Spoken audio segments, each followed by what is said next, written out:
ဟုတ်လားဟောအေးဟုတ်ပြီယောက်ျားရောက်နေတာလားယောက်ျားလောက်ကဆွေးတယ်လားမင်းငါသားထိတယ်မလို့ယောက်ျားလေမင်းငါပြောထားတယ်မင်းငါသားထိစရာမလိုဘူးလို့ငါမင်းပြောထားရတော့ဘယ်နဲ့ခါပြောရမှာလဲမင်းယောက်ျားရဲ့ပြင်းတော့လေငါဖြစ်နေရလဲဆိုတော့ငါသိဖို့မလိုဘူးမင်းကိုမင်းသိဖို့လိုတယ်ငါမိသားစုအတွက်တောင်းဝန်ကြည့်တယ်လို့မင်းပေါ်မှာလည်းငါတောင်းဝန်ကြည့်အောင်နေခဲ့တယ်မင်းကြတော့မိသားစုကမပြောနဲ့ငါတောက်ထဲတော့မင်းတောင်းဝန်ကြည့်အောင်မနေခဲ့ဘူးမင်းလို့ရဲ့တဲ့ကိုငါမသိမြတ်မှတ်နေတာမင်းကငါချစ်လုံးလို့ဒီချိန်လေးငါသိခံခဲ့တာဒီနေ့တော့မရတော့ကြည့်ပြမင်းလို့ရဲ့တဲ့ကအမတလွန်လွန်းတယ်မင်းအသိစိတ်နဲ့မင်းငါအိမ်ဘွားအိမ်မှာဆင်းသွားပြီပါတော့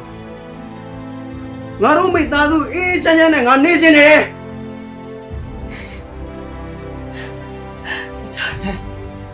တောင်းမှပါမရတော့ဘူးကြည်ဗျာမရတော့တောင်းမှပါမင်းငါအတောင်းမထေးတော့ပြောနဲ့မလုပ်ပါနဲ့အဒီကိုမလုပ်ပါဖေအဲ့ဒီမလုပ်ပါနဲ့ဖေရဲ့ဖေနေပါနဲ့သမီးလည်းတာနေငါသားလည်းတာနေဒီပြဿနာအဖေဆက်ခဲ့တဲ့ပြဿနာပဲအဖေပဲအဆုံးသတ်တော့မယ်ဒီမှာမကြည့်ရငါမိသားစုကငါအေးချမ်းချမ်းလေးငါနေခြင်းတဲ့အတွက်ကြည်ရည်အင်းဘွားမှာအေးစစ်စစ်လေးပဲရှင်းသွားပြီပါကိုတောင်းပါပါတယ်ကိုနိုင်လေရှင်းပြောရတာကျမစိတ်ပြပါမယ်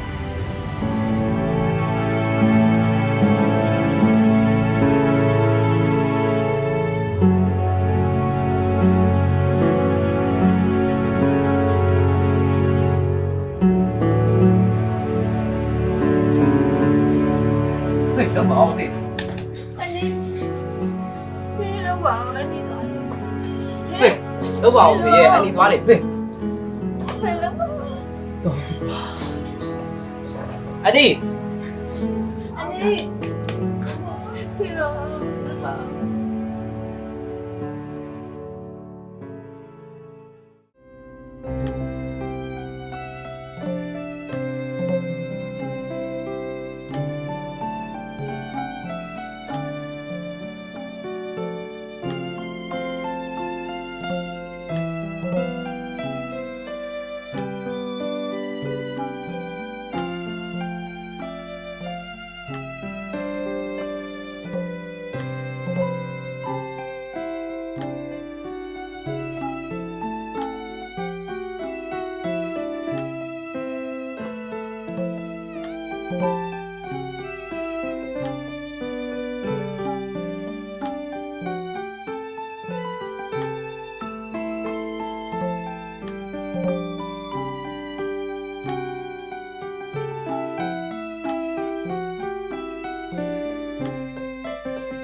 အဖေအနီကိုခေါင်းလိုက်ပါအဖေရဲ့နော်အဖေနော်